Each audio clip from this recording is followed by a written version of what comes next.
Hello and welcome to a special interview from Formula Zone. My name is Ed and I'm here with the one, the only, as my friend Jack Giordano loves to say, Derin Adetosoye.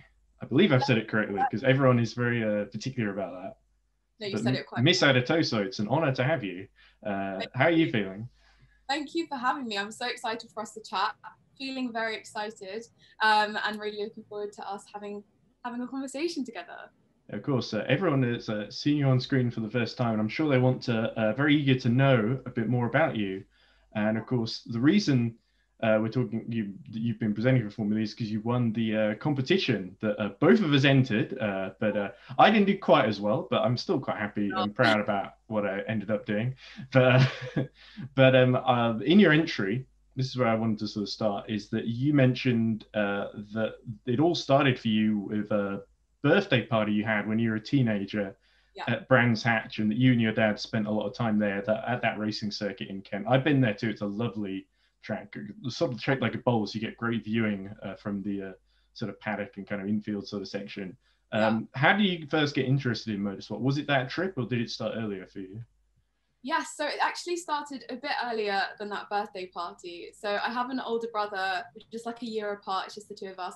And so as children, whatever he wanted to do and vice versa, we just do it together. And from, I think before 10, like one of maybe like 8 or 9 years old, one of those things that he wanted to try out was go-karting. And at the time I was like, okay, cool, let's do it together. And so him and I went go-karting as children, and I remember my first time doing it, I was like, this is epic. I immediately fell in love with it, and I was just like, this is the coolest thing ever. So off of that initial trip, I was just like pounding my dad each week, like, let's go go-karting, let's go go-karting. And it was something that my brother and I did for a few years, and then yeah, when I was 13, I celebrated my birthday party at Brands Hatch, which at the time it wasn't very like a normal thing for a 13-year-old girl to do, but I was just like, this is so cool. And I actually got a few of my friends hooked onto it. So yeah, I would say I started off my interest in motorsport from go-karting with my brother, and then from that we would just watch races together, and I just was completely hooked. And then I think from like 14 or 15, that was when I sort of detached from it a bit, which is really sad, but it's what just happened because, as I said, like it wasn't really what other teenage girls were doing around me. And so I was like, okay, I just sort of went off into separate ways with it. And so, which was I was so excited for Talent Call because it drew me back in. And yeah, lots of times have changed. So it's just incredible to be able to be involved. It's just like Goodfellas. Just when you thought you were out, we pulled you back in. Yeah. Speaking of which, how did you first get into presenting? Because that's sort of what you were kind of already a presenter before the talent call. Was it your YouTube channel? I know you do a lot of vlogging and your work for like the British Council that got you.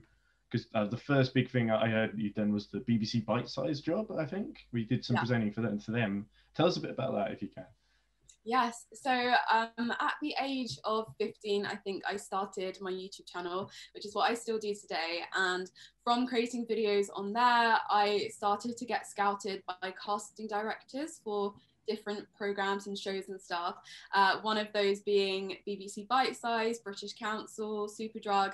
And so, yeah, all of my presenting experience had come from just videos on my YouTube channel being seen, which is really cool. I remember at the time, the first thing I did was at 17 years old. I was literally like in a class and I got an email and it was like, hi, we work at BBC. And I was like, what? But yeah, I think it's just so cool how opportunities can come from social media and from YouTube. And so for me, the presenting avenue is something which I didn't ever really see myself getting into from YouTube. I thought that there'd be a completely different route that I'd have to go down, and that, you know, I'd have to be in that industry for like a lot longer, or just kind of focused in that field. But yeah, it happened from YouTube, funny enough, and I'm so grateful that it did because I am loving it. And yeah, so YouTube is what got me into presenting. I love how you said you got talent scouted by a casting director. It makes you sound like you're an actress and not a presenter. But I guess there's some similarities there in being a presenter and being an actor, in that you're in front of a camera, you have marks to hit, certain lines that you have to make sure you include in there. So I think there's some parallels. But even though I say it's kind of jokingly. Except the um, beauty of presenting is you get to be yourself.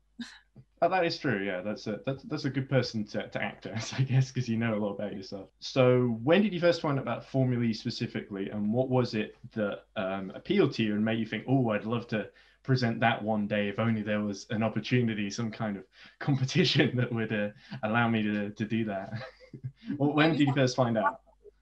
Yeah, so I first found out about Formula E a couple of years before Talent Call, actually, as just like a passing comment when I was on holiday. I was like, Formula E, like I obviously knew what Formula One was, but I hadn't heard about Formula E. So I just did a quick search. I was like, oh, okay, electric, like I saw it as like electric Formula One. Cool. I was like, that's amazing. And then when Talent Call came about, as I said in my announcement video, like I was literally just chilling on my sofa. It was a random lockdown evening on social media as per, and I saw my Jama's post about the open talent call for presenters, and it was with Formula E, and I was like, okay, I know Formula E. I obviously know presenting, and I then used that opportunity of talent call to really like dig deep into everything about Formula E. I did lots of Formula E stalking and was like, hold on a sec. I think that I would absolutely love to become their newest presenter. And it was just like an immediate click. Since first finding out about Formula E, but towards like the time of the talent call, obviously some really great initiatives had happened since, and so one of them being, you know, the Positively Charged manifesto.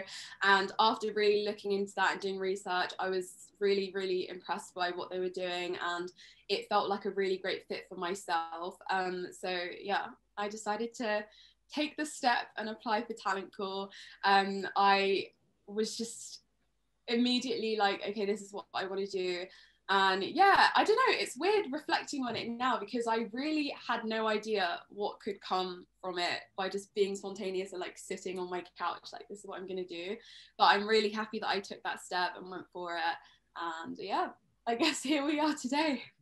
Indeed, we are. I guess because, of course, you would have found out like I did before everyone else, because I assume we both got the email from Formula E, basically telling us that we've made it through, but you're not allowed to tell anyone. And I kind of went and individually in person sort of told all the members of my family, because most of them aren't into Formula E anyway, so they know this. They know it's important to me. And I think most of the people I talked to, they sort of said, "Oh, I hope you win," but they were kind of more, I feel, so like being kind of the only person who genuinely, I feel like, really was convinced that I was going to win was my Auntie Kay. Basically, I went to her and she said, I said, "Well, there's this girl called Derin. She's really good. I'm not sure I'm going to do that well." And she was like, No. "Oh no, you're going to do it." And I'm sorry to let you down, Auntie Kay, but it was really nice to hear that from her. So anyway, No, you don't want to hear about me anyway. No, I do. Honestly, I remember my dad and I was like, oh gosh, look at this. Like looking at the final 15 was incredible. I was just in awe at everyone. But no, you definitely stood out. So come on, Edward, big yourself up. Well, I wasn't brave enough to put my face on camera, so I am now, but yeah. For this interview at least, but a rare physical appearance. But yeah, it was definitely a pretty amazing opportunity. And I think you kind of answered my question about what pushed you to enter in the first place. But and you sort of alluded to this a little bit, but of course you got further and further. I found out quite early on that I wasn't continuing forward, and well, it was a little sad, but you know, I sort of thought, well, the best person should win. If it can be me, great, but if not, then I'm fine with that too. And you got to be a gracious loser as well as a gracious winner, which I think everyone would agree you have been. But as you got further and further, what was the sort of reaction from your friends and family? Was it sort of this kind of building excitement? Did everyone start to think maybe it could happen for Derin, or were they all sort of keeping your feet on the ground? No, everyone was so supportive. I think for me, one of the biggest things that was just so lovely were my friends from secondary school actually getting in touch that went to that birthday party in Brands Hatch. And they were just like, this is so cool, because they knew how excited and how like how much I loved that world, but that I eventually sort of like grew out of it or grew apart from it as I grew older and no one else was down with me. So I think that was really lovely, just getting in touch with old school friends and them being really supportive and championing me on. Yeah, my friends and family as well were amazing as always. And I think for me, the most incredible part of all of that support was that it was me doing something that was different to what I've been doing for the last however many years on, you know, social media or YouTube, but that my like subscribers and my friends and family were just still so excited for me and were so welcoming of it. I think when you do social media, it can be easy for you to just stick in a route and feel like you can't explore other avenues because obviously your audience have subscribed to you because of X, Y, and Z. So I think the fact that my subscribers and my followers were like, come on, Derin, we can see how excited you are about this. Like, we're so here for you and we're here to support you. That for me was really, really heartwarming and is something that to today, like just seeing all of their comments and messages just makes me feel bubbly inside. Oh, that's really nice to hear.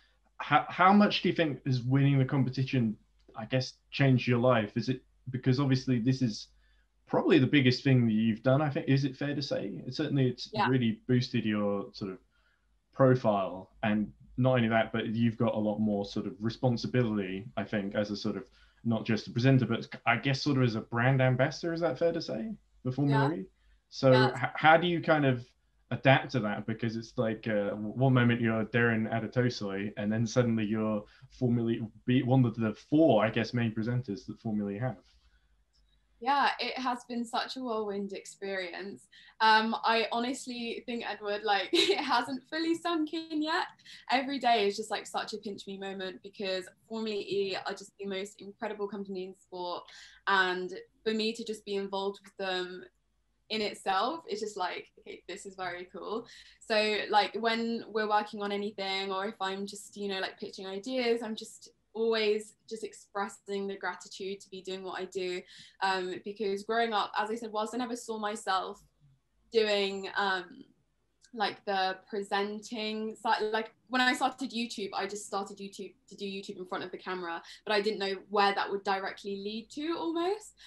So I think to basically have like an opportunity to do something that deep down I've always wanted to do, but just never knew how to get into. I think that was where I was going with it. It took me some time to get there. It's just, yeah, like such a great thing. And I think it's definitely been nice for me in terms of like just having more structure and being better with time management. Because obviously I started Talent Court at the beginning of my gap year, and I was like in the midst of thinking like, how is this year going to pan out? Just finished uni, we're in lockdown, we're in a pandemic, like, you know how it goes, gap year vibes. And so it was nice to obviously just be doing what I'm doing now and like be involved with work that really gets me going. So yeah. Yeah, it's really funny you mentioned that you had this thing gap year, because I entered, and there were a couple of, I don't think it was me specifically, because I think there were a couple others who they entered when they were 24 and then they had their birthday, because mine was in sort of early October. So then a couple of people say, how did they let him in? He's too old. And I'm thinking, well, maybe I should have lied and pretended to still be 24. I don't know. But everyone was like, well, he was 24 at the time he entered, so it's fine. And anyway, but you say that because I feel like, because I'm 21 and I feel like quite a few opportunities that I'd seen before had a cutoff of like 19, 20. So I remember the first thing I thought of when I saw Talent Court was like, oh, am I actually eligible to enter? Oh, you thought you were too young? Too old. Oh, okay. Old, yeah, because I saw something before and I think it was like 16 to 19. And I was just like, but you know what they say, what's meant to be for you will always be, or something weird like that. That's the mentality. Yeah, I'm sure there's a phrase in there that somehow makes sense. Yeah, I can't remember what it is either. So I want to talk a little bit about obviously before you found out you won, you went to preseason testing in Valencia with the three others. It was Tati Baker, I think Aiden, and Alexa, wasn't it? Those were the other three that made it through. And so I want to, what sort of trials did you have to do? And because obviously that's a sort of pressure in of its own, because they were sort of lots of different, it wasn't just presenting, there was a bit of commentary, there was a bit of all sorts of different things from what I understand. Maybe you would know more having actually been there. And also you got to meet the other three, as well as the current presenting team, you know, Jack, Nikki, Dario, all the rest of them, and Vernon, of course. So tell us a bit about that experience, because I think our listeners are really, viewers indeed, would be really interested in finding out a bit more about that. Yeah, so Valencia was just the best experience ever. Like Tati, Aiden and Alexa and I were all in a group chat, and to this day we still reminisce on the trip because it was just so much fun. So our itinerary was very jam-packed, but we loved every second of it. Essentially, two things out of the itinerary were judged. The first being a 60-second piece to camera, which was sort of like the opening of a broadcast style, and we all had like the freedom to write our own scripts, and we had to time it exactly to 60 seconds, which was a good experiment of like understanding broadcast time slots and stuff. So that was our first task that we were judged on. And then the second task that we had to do was a driver interview. So we were all assigned different drivers. Mine was with Oliver Rowland, which was really nice, such a great guy. And yeah, those were the two things that we were judged on by Maya, Daniel, and Amazon. Along with that, we had an itinerary with activities and challenges and tasks. So to kind of, I'm going to try and do it in chronological order so I don't miss out anything. But the first thing we did was a social media takeover for a team. And we were actually paired up. So I was with Aiden and Tati was with Alexa. And Aiden and I did a social media takeover for Jaguar Racing, which is really nice. So we took over their Instagram stories. We did some fun things with Mitch and Sam, and that was a really nice experience because it meant that whilst we were in Valencia, along with us doing things that were obviously getting judged, it actually also let us have like real life presenting experience. And it was really nice to be paired with someone because A, it meant that we got to get closer and get to know each other a bit better. But B, I feel like co-hosting is always such a fun dynamic and you can bounce off of ideas. And that's exactly what happened with Aiden and I. Then our next activities were masterclasses. So we had like a media training masterclass with the Rocket Venturi team, which was really, really helpful. Learned lots of interesting stuff. I think the biggest thing that we learned was about eye contact. So I'm really staring you down, Edward, in this interview via Zoom. You can tell I'm not very good at eye contact. Maybe it's just being on autistic spectrum, I don't know. But have some eye contact, especially with the masks. I think you have to think about it with the masks. Oh yeah. Yeah, a lot of people, this is probably the first time many people got to see your lovely mouth, so and all those teeth of yours. So I hope I'm not disappointing, guys. Oh no. Awesome, thank you. And so yeah, so we had masterclasses. We then had one, as you said, commentary with Jack Nichols, which is really nice because I'm obviously working with Jack now for Accelerate. So it's nice because he's been at like the start of my Formula E journey. So he gave us a masterclass on commentary and his journey with it and like how he does it so well, which he's just brilliant at it. Funnily enough though, I didn't actually have a go. I was a bit too shy because seeing someone do commentary in the flesh and it's just like and then he's like, so who's next? And I was just like, not me. But it was nice because Aiden and Alexa did it and they were both really, really cool. So it was nice to see them have a go at it. I'm really glad that didn't end up counting against you because my entry was all the commentary, no face. So But yeah, so after the masterclasses, we had one with Nikki Shields as well on pit lane reporting. And I mean, now that I've gone to my first race of Formula E, I can understand what everyone's saying about the pit lane just being so chaotic at times, especially during like a race or during qualifying. So it was great to know how she navigates that and how she deals with all of the different pressures and just what's going on in the pit lane. And she gave us some really helpful presenting and reporting tips. We actually had to do a task whilst we were there where she pretended to be a driver that had like just crashed and you had to interview him after a race, or like one of their teammates would overtake them, like loads of different scenarios, and we had to basically deal with like a driver that didn't want to interview. Let's just say as good as Nikki is at presenting, she's also a very good actress. So that was Oh, I lots of don't fun. doubt it. Yeah. She's interviewed enough ticked off drivers to be able to, I think she knows the cues, doesn't she? Yeah, it was so good. And again, it just let you know, like, gosh, you need to know how to manage so many different things, and she just does it so naturally and so well. So then, yeah, I think those are pretty much all of the tasks and activities we did. We then had an opportunity to go through the team garages, which was cool and was something that I was really interested in, because I've always wanted to know, like, what's going on behind the scenes, like what do the engineers actually do, like how is everyone working together to contribute to those race wins. And it was really interesting and insightful to have the opportunity to explore that, meet the team principals, and just have the opportunity to know what's going on behind the scenes. And then the final thing that we did, coming to an end, I feel like I've been talking at you for ages. We had an opportunity to go in the safety car and have a hot lap. And I sent that to my brother, and I think he was very jealous. We were with Bruno, and it was just epic. I think that's Bruno Carrera, the safety car driver, right? Yeah, it was just so cool. I put it in my vlog, and I was just screaming the whole way. Like, oh, I can imagine. Yeah. At least you didn't have to drive the thing. You at least got the high-speed passenger tour of Valencia. Yeah. And who knows, you may even be going back there later in the season, I think, because of the way the calendar has panned out.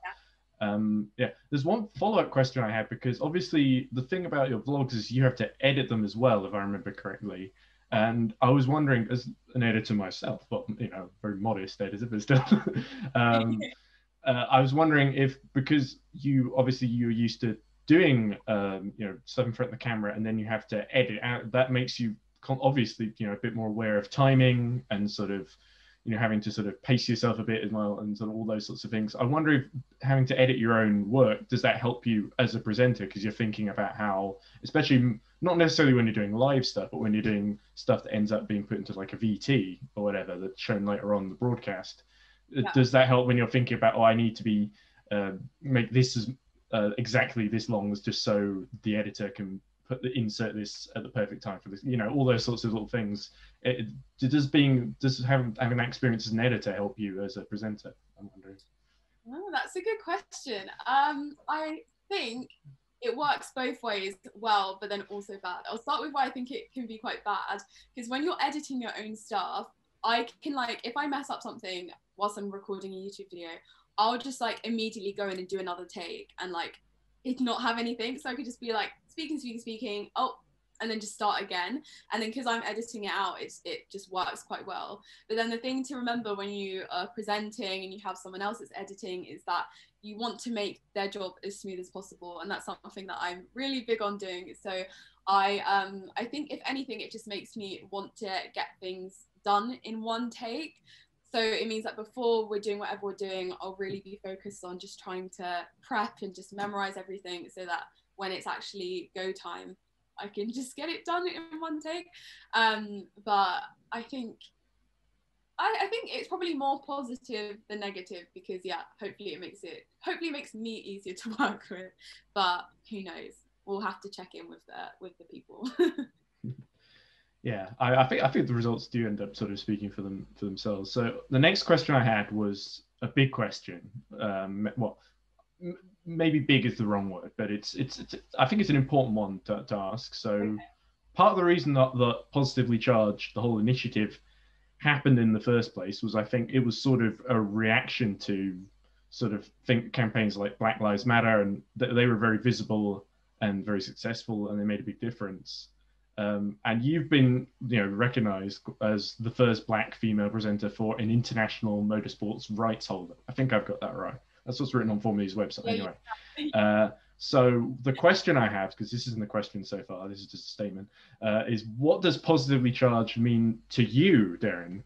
And do you think in the future we're going to see other people from diverse worldwide backgrounds? Because I think it was just the UK, France, and Germany that were eligible to enter for the presenter talent call. So it would be really interesting to see what people from other countries that didn't get the chance, maybe in the future, see some talent from there, because I'm sure there are some great people in outside of Europe that have got some that would be very valuable additions to Formula E's team, sort of engineering, design, medicine, healthcare, in my case, maybe video editing. See if I'm being selfish, but but I'm talking more sort of generally. So anyway, there was a question in there. I hope. Do you have an answer? Oh, that's a really good question / statement / other question. No, I love what Formula E stands for, and I think that positively charged encompasses like the entire DNA of the sport. I think what's really cool about Formula E is the fact that it's racing with reason meshed together, and is why myself as an individual loves it so much.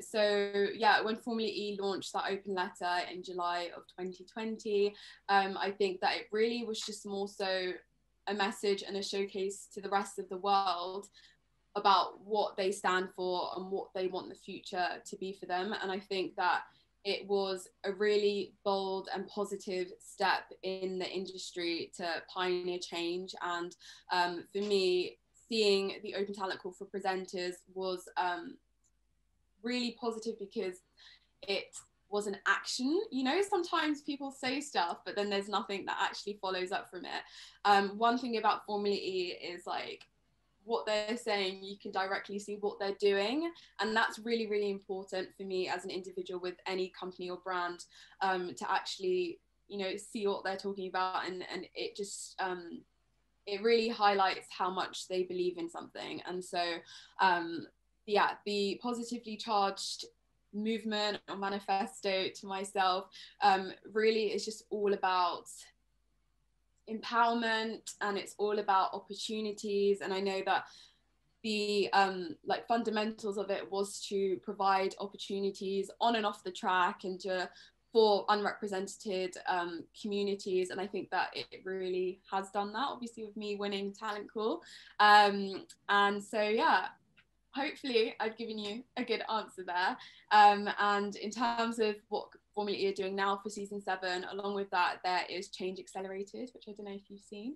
I've seen it, but I feel like, what's the difference between Change Accelerated and Positively Charged? I feel like, to me, I look at those and the first thing I think is, well, it's a slogan. I can't quite read everything into it just from the slogan itself. I think maybe I'm trying not to be too cynical about it, but yeah. Well, I think maybe the reason why we're doing it like that is because I think Positively Charged, Change Accelerated, like all of the sort of campaigns that Formula E do, ultimately go back to what they stand for fundamentally. And so maybe that's why you're viewing it that way, because it's all stemming from that same point of what Formula E is about: racing, reason, purpose driven, see net zero carbon. And I think that Change Accelerated is really exciting because it highlights Formula E and its ecosystem, about how they're trying to drive better futures both on and off the grid, really highlighting their focus on being responsible with sustainability, and just all of those really important areas that I think needs to be talked about more. So yeah, I think that there's definitely the distinction between the two, but I can see how, because I think it all just links with the overall bigger picture. Yeah, well, I think I agree with two of the big things you said there, which was that Formula E is very good on transparency, especially compared to some other motorsport series who tend to not be quite as upfront about what they're doing about things. But also, in terms of it just being deeds, not words. Well, there's words as well, but the deeds back them up. Yeah. Anyway, I think you articulated it slightly more eloquently than I did. I want to also say, from another sort of representation kind of point of view, this is my next question, which is that there are now 3 women, I think, who are most visible on Formula E's coverage. So there's Nikki, who we've talked about before, Nikki Shields. There's Rocket Venturi team principal Susie Wolf, and the third one is now yourself. So how important is it for young girls, and to an extent, I think boys as well, to have female role models in motorsport? And what do you see your role is in improving representation for women in motorsport? Yeah. That's such a good question, as I think that it's incredibly important. Representation in any field, I think, can be really powerful. And kind of going back to my story of getting into motorsports and go-karting, and where that sort of distance sort of begun, I think you know, at the time I always saw it as like a male sport. And so I think if I had seen more female representation, it'd be interesting to see how things could have potentially been different, you know. And so I think that it's incredible that Formula E have such like amazing female role models. See Nikki Shields, Susie Wolf, they are just, they're so cool. And so I think that with myself joining them both is going to be really exciting, because I hope to be that representation for other young girls out there. Obviously my role with Formula E is really about bridging that gap with Gen Z audiences, and so hopefully people seeing, you know, a young 21-year-old girl in Formula E can hopefully be like, okay, you know, if this is what I want to do as well. And hopefully it'll be helpful in just encouraging people to enter the motorsport and know that, you know, it is not just for one type of person, and that you can, you know, pursue your passions if that's where it lies. And so it's really such an honor to be, you know, included in that list of Nikki and Susie Wolf, because as I said, they're both really incredible. And so yeah, I'm excited to be part of the group, the gang, and hopefully be that representation to other young girls out there. I think you put that very well there. And I think for someone like me, I've always sort of, I think it's not difficult to see myself in the people that, you know, present and also take part in the sport. Whereas for someone like you, you've not had that. And I agree that maybe when you were younger, it would have been a bit harder to see yourself. And I think it's testament to you that you've been able to, you and Formula have found a way to sort of sidestep that issue and get you into a place where you can, you know, make a difference for other young girls who might now see what you're doing and think, well, I can do it too. Yeah. And also, like I said, for boys as well, I think it's important to normalize women being in motorsport as well, because they're like, well, what's this woman doing here? Because I think there is that, especially amongst younger boys. But I mean, it's just something we all have to sort of grow out of. I work with Cub Scouts, so I do hear that now and again, but not as often as I used to when I was in Cub Scouts, thankfully. Next question is about esports. So since January, you've been presenting Formula Accelerate alongside the wonderful, the very verbose Jack Nicholls. You didn't have much experience of esports going in though, so a lot of it must have been new to you.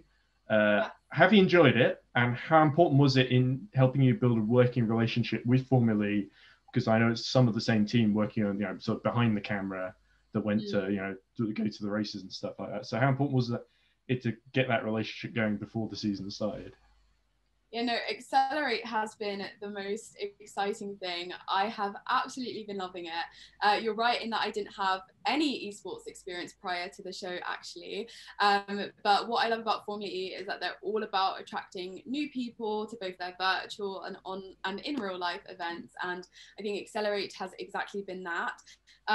From the show beginning, I've been very happy to be co-hosting it with Jack Nicholls, because like probably a month before the show started, we started doing Zooms together, and just like he really took me under his wing in, you know, helping me know everything that I need to know. And I've personally just been throwing myself into the world and just doing as much research and understanding as possible. And it's just been really cool, and I find it such a fun world.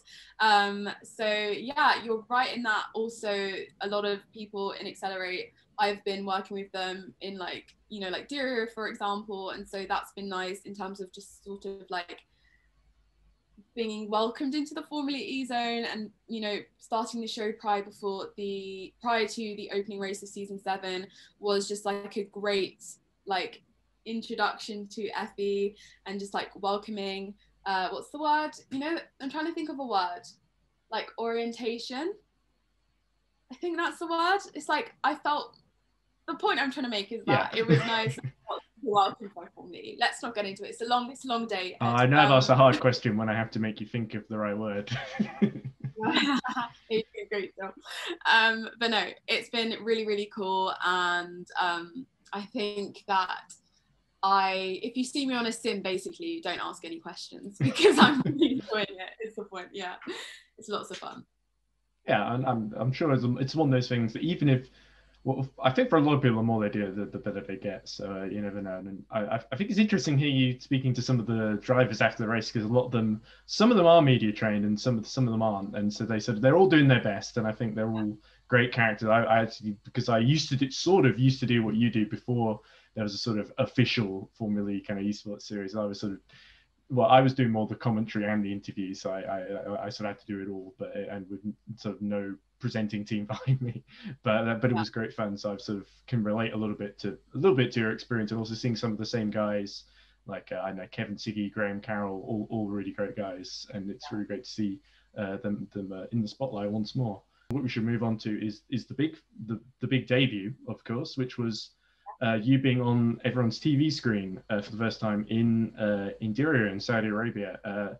What did you do to prepare for that? And obviously, I wasn't watching at the time, so I'm not sure exactly how well. Everyone has told me, oh yeah, Derin did really, really well. So I'm trusting that you did, and it's not just everyone covering for you. I know you did really well because you did really well in everything before that. So and obviously I was watching Accelerate as well. So how do you reflect on how positively it went? And because you did have a lot of, I don't want to say obstacles, but kind of hurdles you had to jump through that others, when they were doing their first Formula E races, they didn't have to. So like you obviously have, you got the COVID tests you have to go through, you got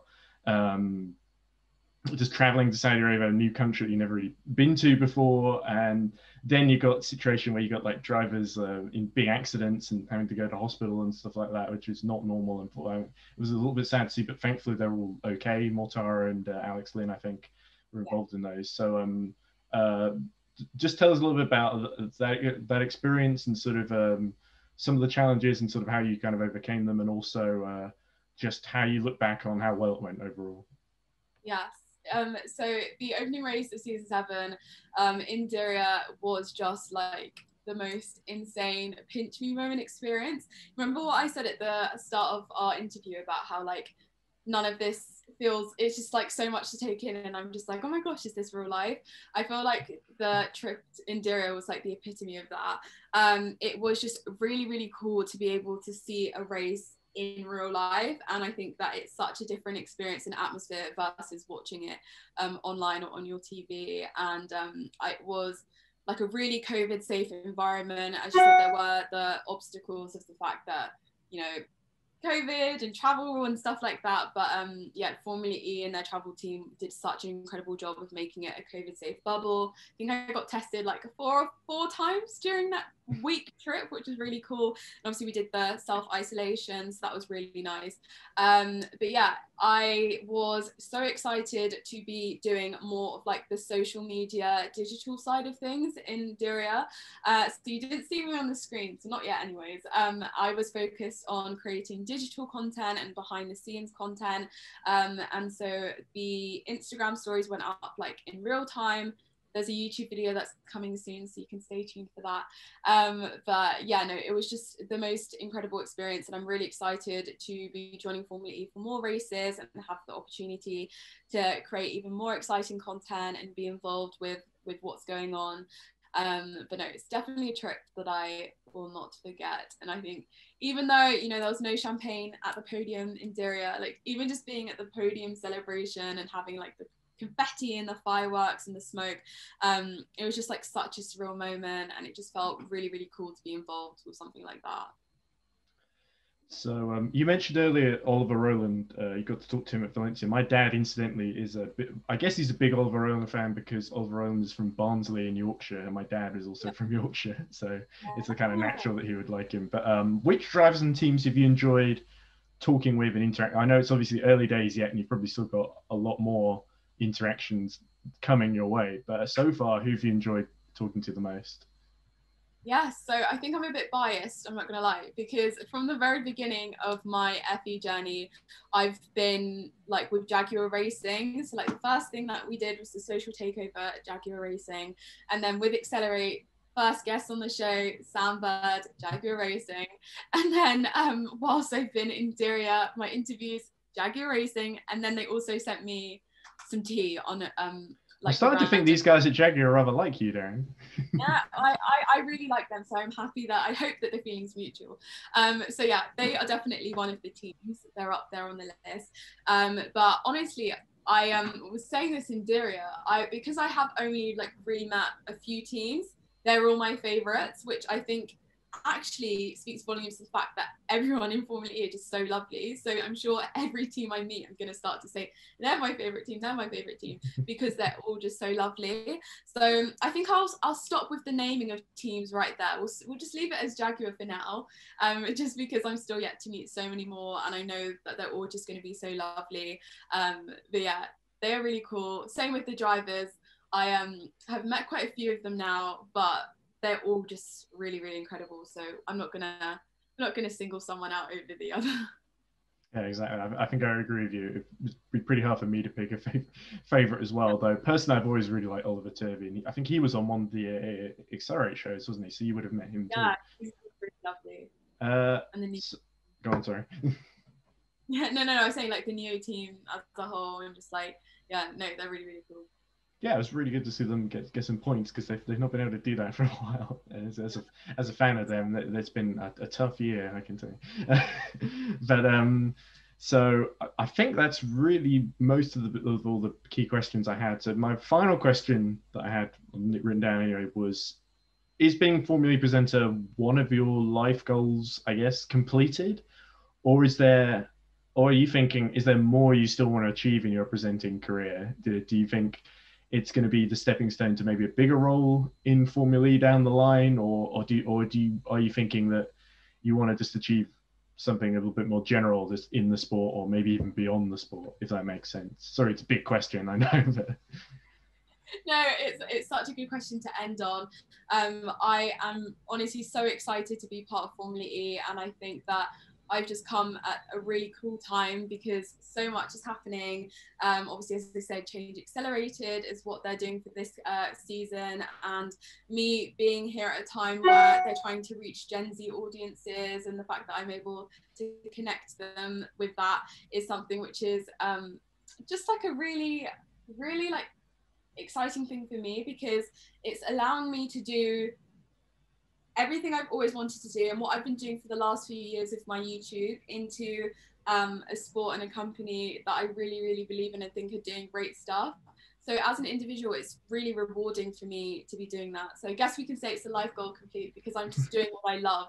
Oh, we can tick that one off then. You know, it's, I think, a real blessing and privilege to be able to really just do what I love to do. And so yeah, I'm very excited to be with FE, and really looking forward to seeing where things will go. Yeah, you never know where it's going to take you in the future, I guess. Yeah. So anyway, thanks very much, I guess, for talking with us, Derin. I want to end by saying that I think not just you, but I think the entire Formula E team is pretty brave to just do what they do, just on a sort of a regular kind of basis. Because I don't just mean by going to Saudi Arabia. I mean just in terms of doing the whole. Even in your own case, it's putting yourself in front of the camera and sort of trying to keep not just a straight face, but just do the job you can, especially under, like I was saying, all the precautions, all the endless COVID tests, well, not endless, you only have to do 4, but still quite a few, more than I've had to do. But in terms of just doing the job and just getting it done, I think it's not something maybe I'm being a bit harsh on myself, but I don't think it's something I could do. So I have to say kudos to you. Thank you, Edward. No, it's been so great speaking with you. I'm excited that we finally virtually met. Hopefully when COVID's a bit better, we can meet in real life. But yeah, no, it's incredible what you do. Obviously, we had our little WhatsApp where I was looking at all your commentary stuff. So you definitely are being hard on yourself. You're amazing. Yeah. I think maybe I'm not quite as talented as you as a presenter, but maybe there are other areas that I'm pretty good at. Really good at. Stop it. But no, yeah, it's really been lovely speaking with you, and I'm excited to keep in touch and just continue to see where everything. Yeah, and best of luck for. I'm hoping it happens in Rome, but it could be Vallelunga, depending on how things work out. That's the backup, but at the moment, the next race is in April in Rome. So hopefully you have a great time there and the rest of the season. Maybe if things are really lucky, we'll even get to see you in London in July, I think. But that really depends on how things go, obviously. You've got all the wood behind me. Touching all the wood. Oh, me too. My desk's made of wood, so I'll just lightly touch that. Anyway, thanks very much. Bye to all the audience at home. Bye, everyone. Thank you.